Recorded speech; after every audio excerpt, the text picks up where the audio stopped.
Snow had begun to fall across the cracked platform of the small-town station, carried by a wind so sharp it could slice through wool. The evening train from the north had just hissed to a stop, steam spilling into the twilight. A few townsfolk gathered, clutching coats close, waiting for the passengers to step down. Most wore faces that had seen too many winters, men with dust on their boots and women holding on to children whose eyes still believed in warmth. Among them stood a man who rarely came this close to town, an Apache rancher, wrapped in an old sheepskin coat, his weathered hat pulled low to hide the eyes that many still distrusted. He was there only to collect a wagon load of grain he'd traded for, not to meet anyone. Yet before the train even rolled away, he saw something that stopped him cold. Near the far end of the platform, beneath the flickering lamp, a woman stood alone. Her coat was thin, her hands trembling, a single suitcase at her feet half covered in frost. The wind whipped her hair across her face and her breath came out in pale clouds. She didn't move even after the last passenger had gone. The rancher noticed her lips move as if she were whispering a name, perhaps waiting for someone who hadn't come. The others began to leave. The station master locked his booth and still she stood there, her body shivering so violently it seemed she might fall. He hesitated, because he knew what would follow if he approached. People didn't take kindly to an Apache speaking to a white woman, not in this part of the territory. Yet, something about her stillness, her quiet endurance in the storm, wouldn't let him walk away. He stepped closer, his boots crunching over the snow, his shadow falling across her. She looked up at him then, and he saw her eyes, gray like the winter sky, wide with fear and fatigue. "You're freezing," he said softly. She didn't answer, just blinked as if the sound of his voice came from far away. He could see she hadn't eaten in a while. Her face was pale, her lips cracked from the cold. "Train's done for the night," he added, nodding toward the empty track. "Ain't no one comin' till morning." Still she said nothing, and when she tried to lift her suitcase, her knees buckled beneath her. He caught her before she hit the ground. Her body was cold as river ice. The rancher didn't think. He carried her to his wagon and covered her with his coat, glancing around to make sure no one saw. The last thing he needed was a rumor spreading that an Apache man had taken a white woman from the station. He drove the horses hard through the snow, the trail lit only by a lantern swinging from the wagon seat. The wind howled over the open plains, rattling the wood, but she didn't stir. For a moment fear crept in. What if she didn't wake? He looked down at her face again, at the faint movement of her chest, and muttered something in his native tongue, an old prayer for lost travelers.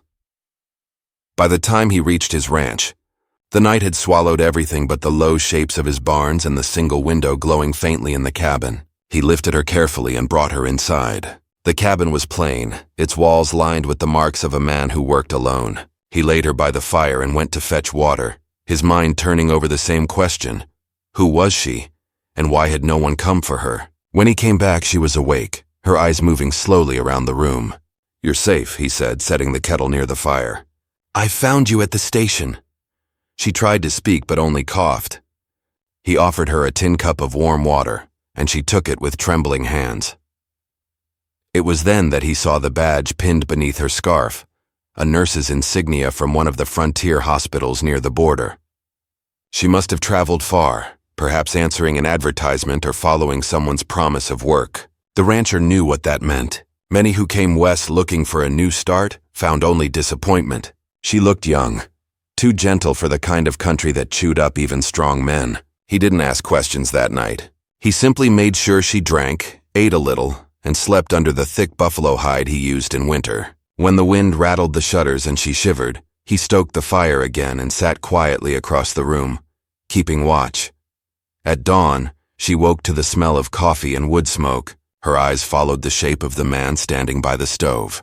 He had the strong, lean build of someone who'd spent his life outdoors, his face marked by both sun and sorrow. She tried to thank him, but her voice was still faint. "Don't worry about that," he said, turning with a small nod.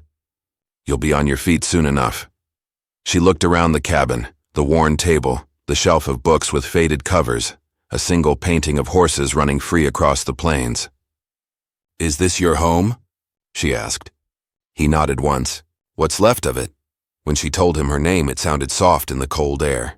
She explained that she'd come west after the war, hoping to find work as a nurse in the territories. The hospital she was supposed to reach was 2 days south, but her letter had been delayed, and by the time she arrived, no one was waiting.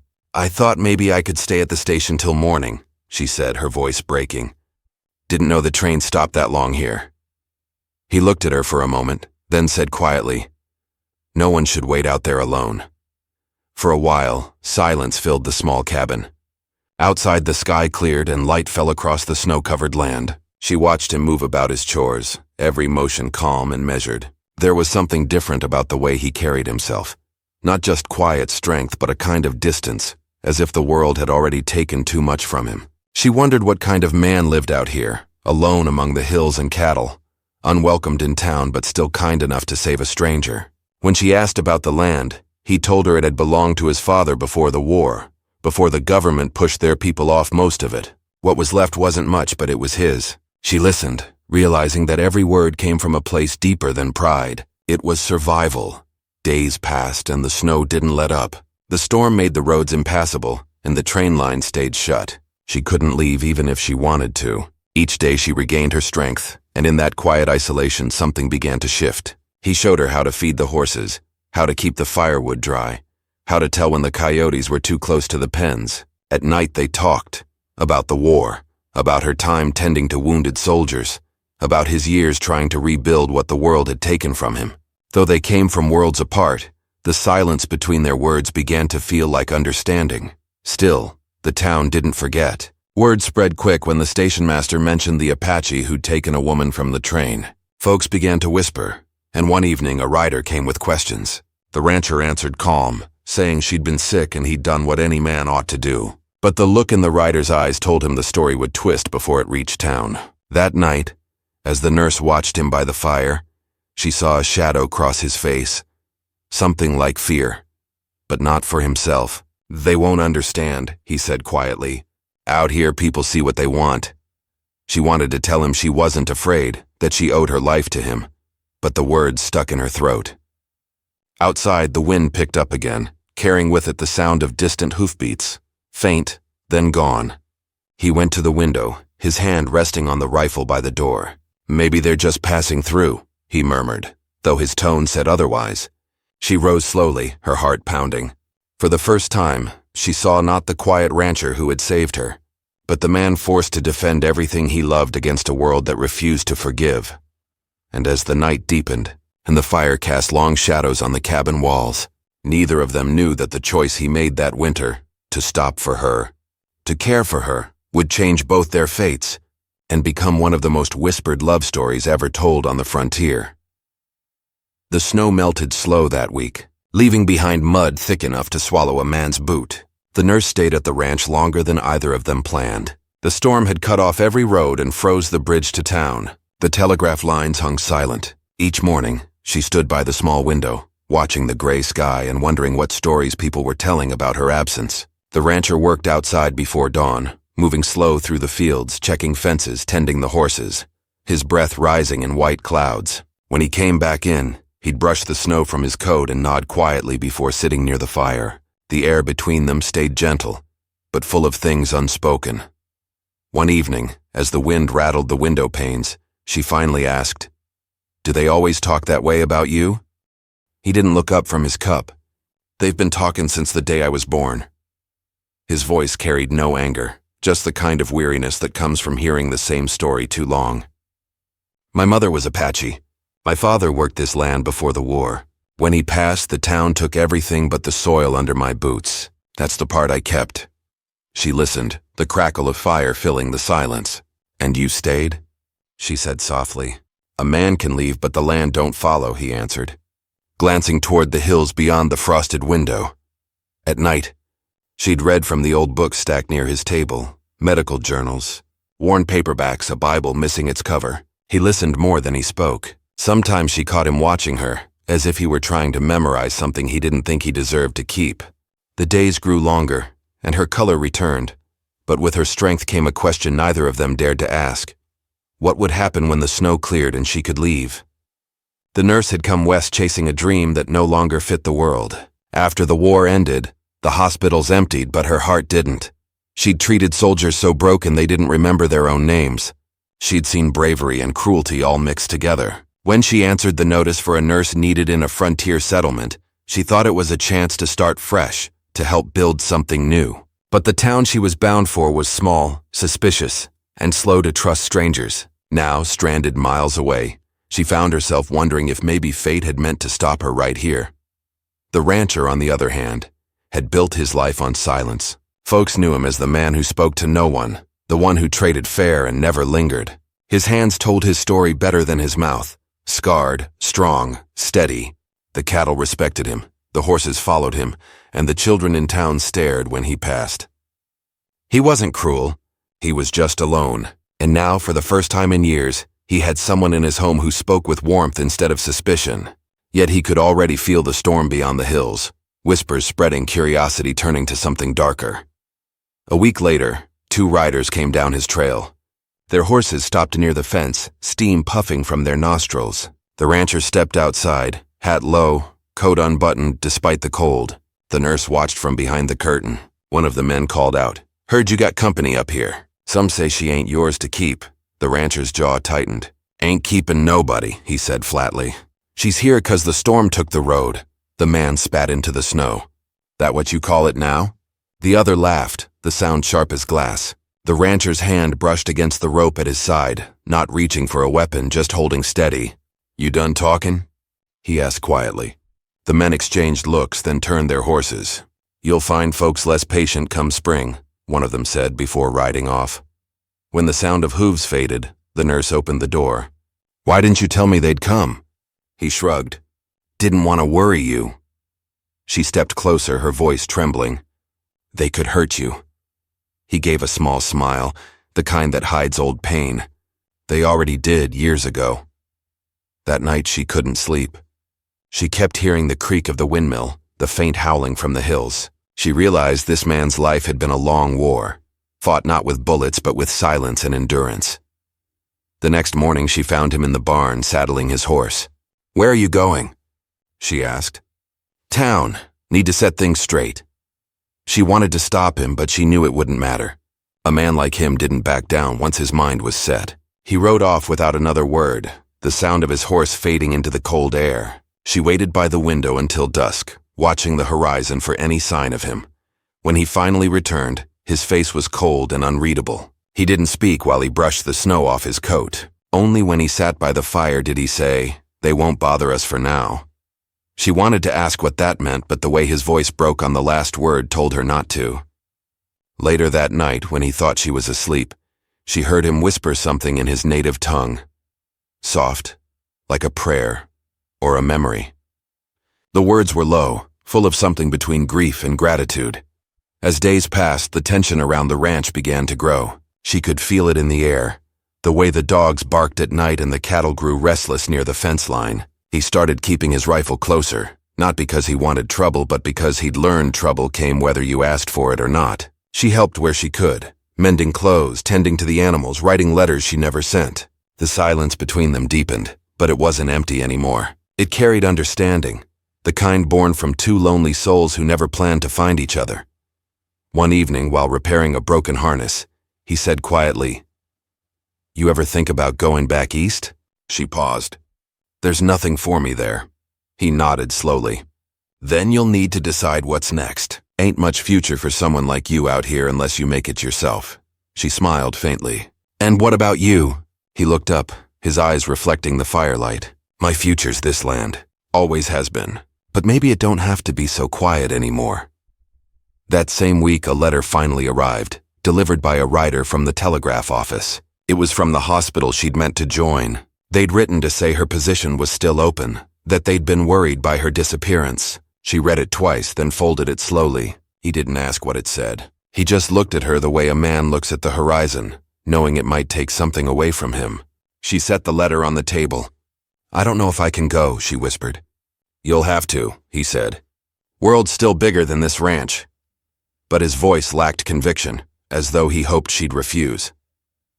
The next day she began packing what little she had. Neither spoke much.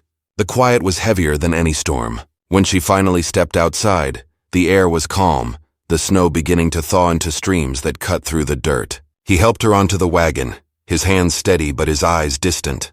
"The station's still 5 miles, he said. "You'll make it before dark." She looked at him, her lips trembling. "And if I don't?" He hesitated. Then I'll come find you again. She smiled faintly, but the moment didn't ease the ache between them. As he took the reins and started toward town, both knew this was more than a goodbye. It was a crossing between two worlds that rarely met twice. The road stretched long and empty, the sky painted in shades of silver. Neither spoke, because some things couldn't be said without breaking. But when they reached the edge of the town's hill, a group of riders appeared in the distance. Dust rose behind them and the rancher's jaw tightened. The nurse turned, seeing the same men who'd come before. They were waiting near the station, their eyes fixed on the wagon. "They don't want me here," he muttered. "Then don't let them take what's yours," she said quietly. He looked at her, and for the first time something like fire flashed in his eyes. Not anger, but purpose. The wagon slowed. The wind carried the faint clang of the station bell. He stepped down, his boots sinking into the slush. "Stay here," he told her. "Whatever happens, don't move." She wanted to protest, but something in his voice stopped her. As he walked forward, the setting sun threw his shadow long across the ground, stretching all the way to the station steps where those men waited. The nurse gripped the edge of the seat, her heart pounding. The man who had once been silent, who'd lived alone in the cold, now faced the very world that had tried to erase him.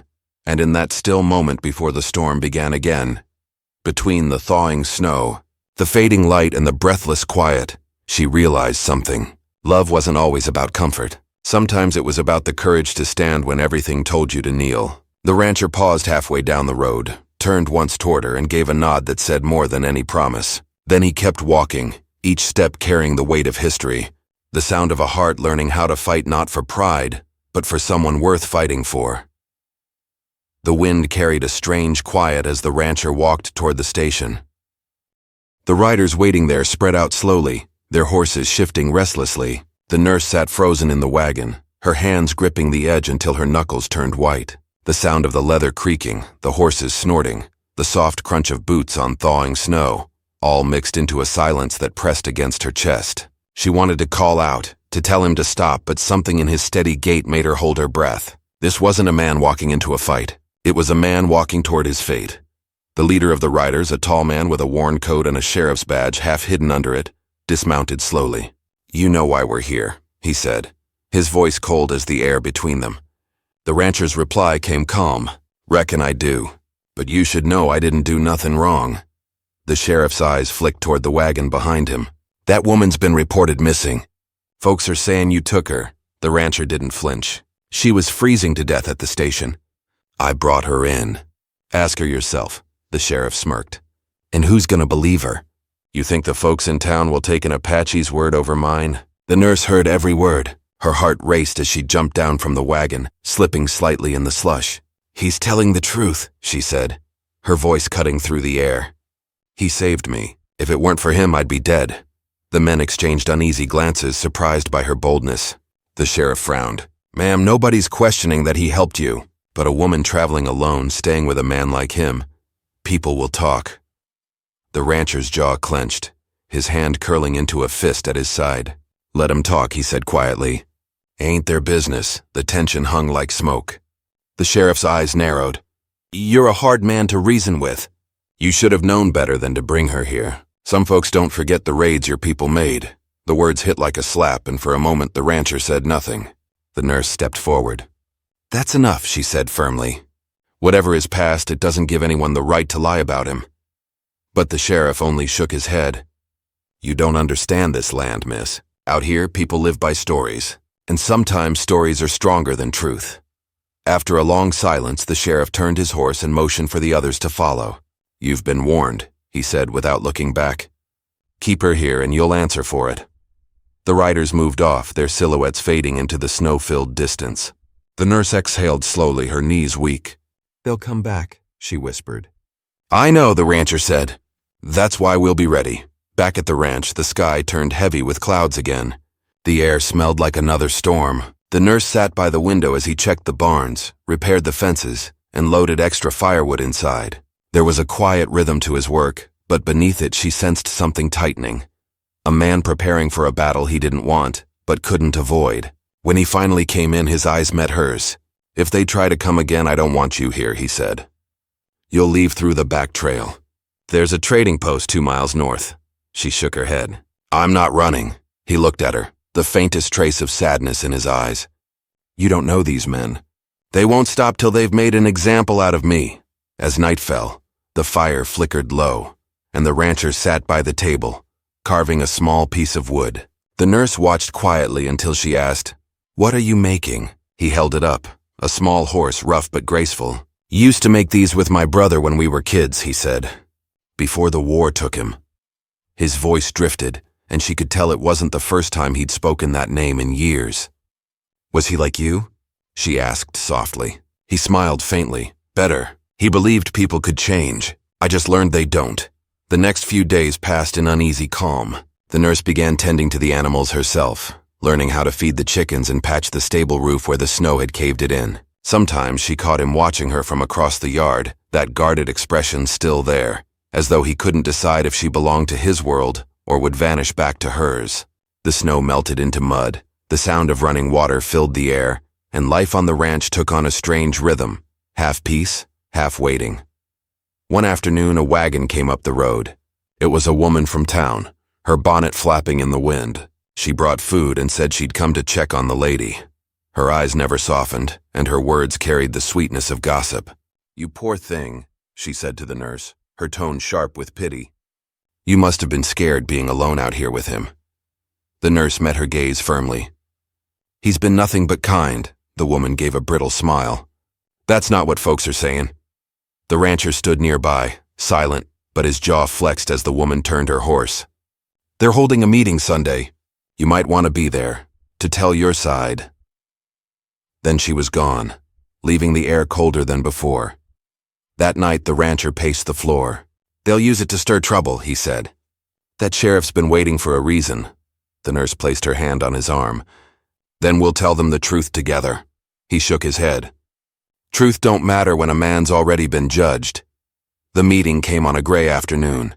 The church bell rang through town, and the small building filled with voices. The nurse walked beside him, her steps steady, though her heart pounded hard enough to hurt.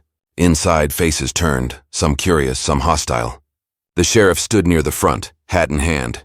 "We all know why we're here," he began. "This territory's been through enough. We can't have strangers stirring trouble." The rancher didn't speak, but his silence carried weight. The nurse stepped forward. "If helping someone is trouble, then maybe this town's forgotten what it means to be decent," she said, her voice trembling but firm. Murmurs spread through the crowd. A few people nodded. Others looked away. The sheriff's tone hardened. "No one's denying he helped you, ma'am. But it don't look right. A woman from the East, living with a man like him. You should have stayed in town." She met his eyes. "You'd rather I died at that station?" For a moment the room went still. The rancher finally spoke, his voice quiet but steady. "I didn't ask her to come here.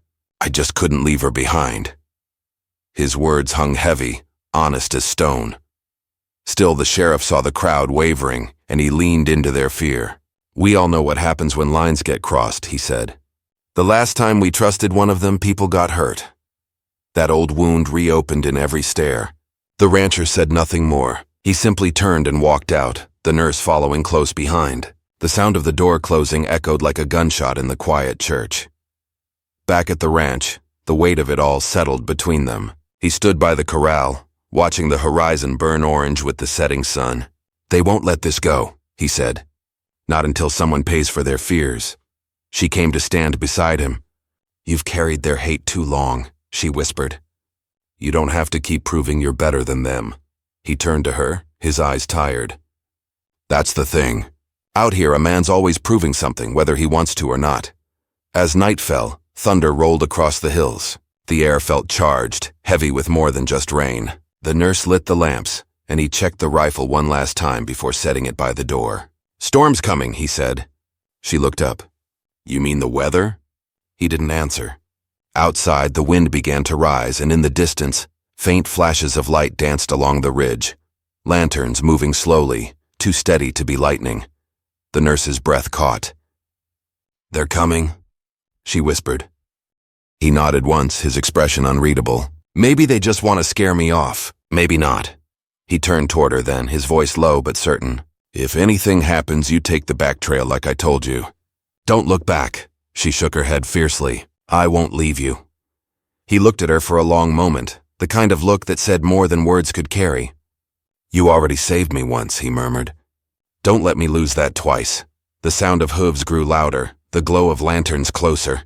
Rain began to fall, thin at first, then harder, drumming against the roof. The nurse stood near the window, her hands trembling. She could see shadows moving at the edge of the fence. The rancher stepped outside, his silhouette outlined by lightning.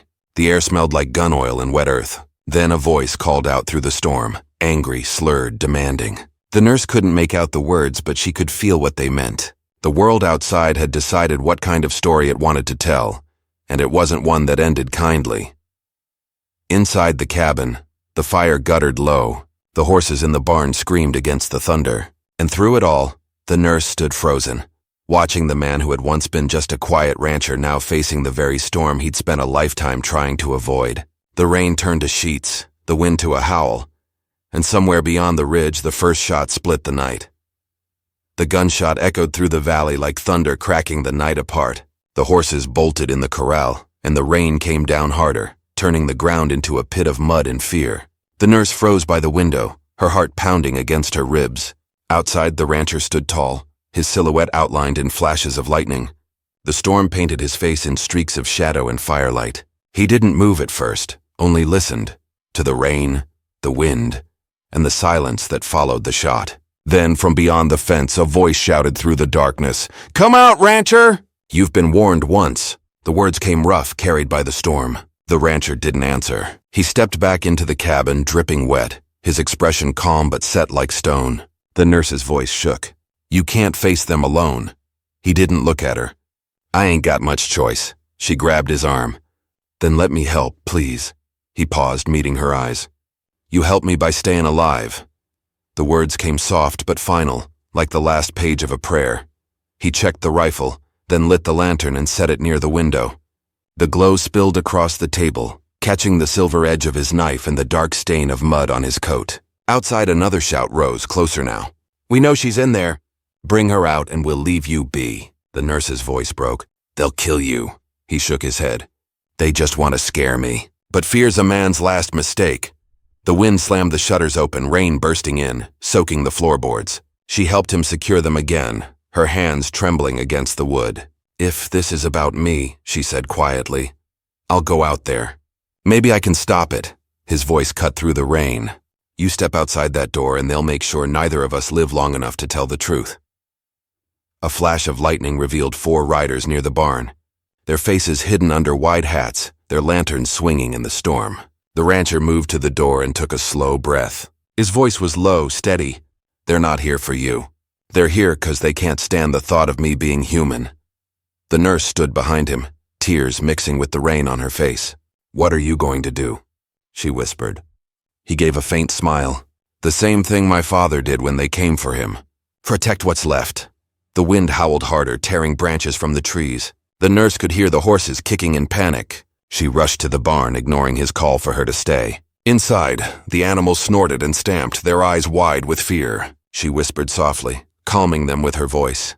But before she could turn back, she saw movement through a crack in the wall. One of the men creeping around the corral, holding something in his hand. A lantern and a bottle. Her breath caught as realization hit her. "No," she whispered. She bolted toward the door, shouting, "They're going to burn the barn!" The rancher was already outside by the time she reached him. The night exploded with light as the man flung the bottle, fire arcing through the air. It shattered against the side of the barn, flames leaping up the wooden planks. The horses screamed, trapped inside. The rancher sprinted toward the blaze, his boots sinking into the mud, rain hissing as it hit the fire. He threw open the doors, shouting for the horses to run. They burst out in a fury of motion and smoke scattering into the night. The nurse ran after him, coughing against the thick smoke. "We have to get away," she cried. He grabbed her hand, pulling her toward the cabin just as another shot rang out, this one tearing into the fence post beside them. She stumbled, nearly falling, but he pulled her close and pushed her behind the wagon. The fire's glow flickered across his face, the smoke painting him in ghostly colors. "They mean to burn us out," he said, his voice rough from the smoke. "They want the land, not just me." She looked up at him, shaking her head. "Then what do we do?" He peered over the wagon's edge, eyes narrowing. "We wait for them to think we're cornered. Another shot cracked, splintering the wagon's wheel. He pulled her lower, shielding her. The rain kept falling, but it couldn't drown the fire that had begun to consume the barn. Sparks flew into the wind, carried toward the cabin's roof. He cursed under his breath. If that catches, we're done. He handed her the lantern. Go to the back. There's a trench near the stream. If you see the light, run that way. She shook her head fiercely. I'm not leaving you. He looked at her then, really looked, his face lit by the glow of the burning barn. You came from a world that saves lives, he said softly. I came from one that buries them. Don't let mine be wasted. The nurse felt something break inside her chest, but before she could answer, the night tore open again. Another explosion of light, another fire. The men had set the fence ablaze now, the flames crawling like snakes across the field. The rain slowed, unable to keep up. The smell of smoke filled the air, bitter and thick. The rancher rose to his knees, eyes scanning the shadows. Then he saw it. Movement near the cabin. Someone was creeping along the porch, rifle raised. He moved fast, silent as a shadow, circling around the wagon. The nurse wanted to scream for him to stop, but fear froze her voice. She could only watch as lightning lit up the scene for one brief moment. The rancher lunging forward, tackling the man by the porch, the rifle going off in the mud. The two figures rolled, fists and fury clashing in the dark. The storm swallowed the sound of their struggle, only the faint grunts and thuds reaching her ears. Then, silence. Her heart hammered. She rose slowly, the lantern shaking in her hand. Please, she whispered to the night. Please let him be alive. Then another voice came from the dark, one she didn't recognize. He's down. Get the girl. She turned, her breath catching, and saw two more men coming fast, their lanterns bouncing. She ran toward the stream, the mud clutching at her skirts, the rain stinging her face. Behind her she heard shouting, then a single shot that cracked through the storm. She stumbled, falling to her knees, but forced herself up again. The world blurred between fear and smoke and rain. At the edge of the stream she stopped. The water was rising from the storm, wild and cold. She looked back toward the ranch. The barn was almost gone, the cabin half lit by fire. And then, through the smoke, she saw him. The rancher, staggering to his feet, his rifle in one hand, his coat torn. He was alive. Their eyes met across the chaos, and for a moment, everything else disappeared. But then a rider came from the left, charging fast, raising his weapon. The rancher turned, firing first. The horse reared, the rider falling hard into the mud. But two more followed, closing in. The nurse screamed his name, though the wind stole it before it reached him. He waved her back toward the trees. Go! He shouted. But she didn't move. She couldn't. Something in her heart refused to leave him behind again. She ran back, the lantern swinging wildly in her grip. The heat of the fire licked at her face as she reached the wagon. He was reloading, his movements precise despite the chaos. You were supposed to run, he barked. And leave you? She snapped back. Not after everything you've done. For a heartbeat they stood in silence, both breathing hard, the fire's glow reflecting in their eyes. Then the ground shook, the sound of more horses approaching. The rancher turned toward the trail. There's more of them, he muttered. Too many. He looked back at her, his jaw tightening. Inside, he ordered. Now. But before they could move, a voice rose from the dark again, deep, familiar. It was the sheriff. You can't win this, rancher. Come out, and we'll let the lady live. The words sliced through the rain. The nurse felt her chest tighten. The sheriff's lantern glowed faintly through the smoke. He wasn't bluffing. The rancher straightened, his hand tightening on the rifle. He's lying, he whispered. But he knows I can't take that chance. She grabbed his arm, desperate. Don't go. He met her eyes, his voice low and calm. If I don't, they'll come for you. If I do, maybe they'll remember they're still men. Before she could answer, he stepped out into the open. The rain poured harder, washing the blood from his face. The sheriff stood ahead, pistol drawn, eyes cold beneath his hat. The men around him fanned out, the glow of their lanterns forming a crooked circle in the mud. The nurse pressed her hand against the window, tears blurring her sight. Every beat of her heart felt like it would tear her apart. The rancher's voice carried faintly over the storm. "This is your last chance," the sheriff called. "Step aside," but the rancher didn't move. Lightning split the sky again, casting their faces in white fire. And in that frozen moment, the rain, the fire, the hatred, and the love all collided, just before everything was about to break. Lightning cracked again across the black sky, blinding for a heartbeat before fading into darkness. The air hung still, filled with smoke and rain. The rancher stood alone in the muddy yard, rifle gripped tight, his body framed by the burning remains of the barn. The sheriff raised his gun, eyes narrowed through the storm. For a long, breathless moment, neither man moved. Then the wind shifted, carrying the faint sound of the nurse's voice, her cry breaking through the roar of rain. It wasn't a scream of fear, but one of pleading. "Please stop, no more!" The sheriff hesitated, his hand shaking slightly. That small pause was all it took. The rancher lowered his rifle slowly and stepped forward through the fire's glow. "I ain't fightin' you," he said, his voice steady though his chest rose hard with breath. "You want me gone, I'll go. But don't bring her into it." The sheriff's face softened for a moment. There was a memory there, a time before hatred ruled every choice. He stared at the man before him, this half-Apache rancher who had done nothing but survive. The silence stretched long enough for the rain to wash the soot from the sheriff's coat. Then one of his men muttered, "He's lying. He'll come back." The sheriff turned sharply. "Enough," he barked. The others went quiet, unsure. The nurse stepped out from the cabin then, holding a lantern high. Her hair was damp, her dress torn, but her voice carried strong through the wind. "You all came here to judge a man you never tried to understand," she said, her tone clear. "He saved my life, when no one else cared enough to even look." Her words cut through the storm more sharply than any weapon. "You talk about law and decency," she went on, "but I saw real decency when he gave up his food for me, when he stayed awake through the cold so I wouldn't die. That's the kind of man you're pointing guns at." The sheriff looked at her, and for a long second he seemed lost. Then his eyes lowered. "Ma'am," he said quietly, "folks in this town don't forgive easy." The rancher took a step closer, his voice calm. "Then I'll stop asking them to." The sheriff sighed, lowering his pistol. "Take her and go," he said finally. "Leave before dawn. I can't hold them back twice." The men muttered among themselves but didn't argue. One by one, they turned their horses and rode off into the rain, their lanterns fading into small dots of light until only darkness remained. The sheriff lingered for a moment, meeting the rancher's eyes once more. "Not all of us wanted this," he said quietly. "But this land's got a long memory." The rancher nodded. "So do I."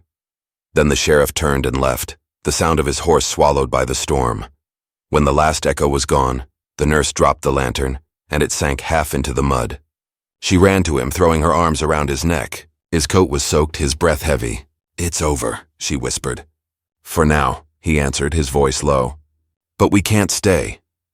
They stood there for a long while, the rain washing away the smoke, the fire shrinking to embers. The land smelled of ash and wet earth, the scent of something ending and something beginning. By dawn, the sky had turned pale silver. The nurse packed what little they had left, the old books, a small blanket, the carved wooden horse he'd made. He hitched the wagon himself, his movements slower now, every muscle aching. She stood beside him, watching as the ranch slowly disappeared behind them, every post and trail marked with a lifetime's worth of memories. He glanced at the horizon, where the mountains rose quiet and dark. "There's a settlement past the ridge," he said softly. "They don't care who a man's father was. Maybe we can start again." She smiled faintly. "We." He met her eyes, uncertain. "If you still want to go that far with me." She reached out and took his hand. "After all this, I can't imagine going anywhere else." The wagon moved slow across the muddy path, wheels creaking, horses breathing heavy. Behind them, the cabin's chimney still smoked faintly, a ghost of what they'd built. As they rode, the world began to open, fields turning green again, the storm giving way to light. She rested her head against his shoulder. "You ever think about how people will remember this?" she asked quietly. He looked down at her. "Ain't much to remember, just a man who didn't know how to quit," she smiled. "Maybe, but they'll tell it different. They'll say a poor Apache rancher saved a woman no one else would help. They'll say their love changed how people saw this land." He didn't answer, but the faintest trace of a smile touched his lips. Stories have their own way of growing, he said. Maybe that's enough. Days turned into weeks as they traveled south. The air grew warmer, the snow giving way to dry plains and distant mesquite trees. They stopped in small towns where people stared but didn't speak. The nurse found work helping the sick, and he traded his labor fixing fences and tending cattle. They said little about where they came from, yet at night, when the firelight flickered across their faces, she would sometimes catch him looking back north, toward the land they'd left behind. One evening, as the sun dipped low, she said softly, "You miss it." He nodded. It was home even when it wasn't. She reached for his hand. Maybe home isn't the land. Maybe it's the person who stands beside you when everyone else turns away. His eyes lingered on her face for a long moment before he said quietly, "If that's true, then I reckon I've got more home than I ever thought I would." The months passed quietly, but the story of what had happened at that ranch didn't die. Travelers carried whispers of it, about the nurse who defied a town's hatred, about the Apache man who refused to answer violence with more violence. Some said they'd seen them near the border, working a small piece of land together. Others said they'd moved farther west, chasing a place where the past couldn't reach. The truth, as always, became part legend. Years later, when the town had changed hands and the old fences turned to dust, folks still spoke of that winter storm. They'd tell it by firelight, how the man who was once shunned became a name people said with quiet respect, and how the woman who came from the train station never left his side. To some, it was just a love story. To others, it was a lesson about decency and courage on the frontier. But for them, it was simpler than that. It was about survival and choice, about two people who refused to let fear decide their fate. The nurse would sometimes look at the sky and remember that night, the glow of fire, the sound of his voice when he said he'd protect what was left. She'd remember how he didn't raise his rifle in anger, but stood his ground with dignity, proving that strength wasn't measured by how hard a man could fight, but how long he could endure without losing his soul. In their later years, when they finally found a patch of quiet land surrounded by hills and cottonwood trees, the rancher built her a small home with a porch facing the sunrise. The nurse planted wildflowers along the fence and said it reminded her of that first spring after the storm. Sometimes he'd sit with her in the evenings, carving another wooden horse, each one smaller and more delicate than the last. "Why horses?" she'd ask. He'd shrug and say, "They're like us. They remember the storms but keep walking anyway."